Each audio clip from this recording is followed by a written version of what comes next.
साथ जात के लइका रे पगली बचपन से ही बाघ होला ना भैया।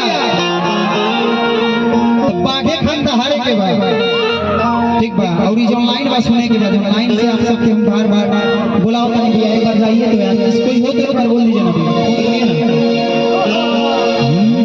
और जो मौजूद हमारे परिवार के अखिलेश निषाद जी अगर मौजूद हैं तो मंच पर जरूर आएंगे। हमारे परिवार के जितने लोग सदस्य हैं मौजूद हमारे अखिलेश निषाद भाई जी दूल्हे राजा जी की असही बना मसुरम जी। दूल्हे राजा कहाँ पे आ गया?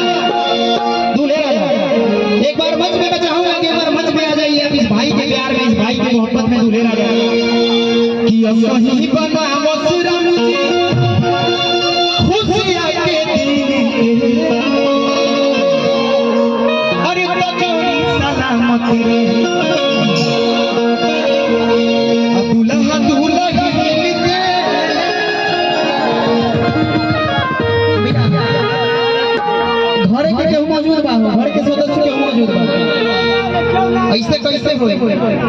दुल्हा के नाम का है मालूम बा केहू के? दूल्हा के नाम का है राजेश निषाद और अखिलेश भाई।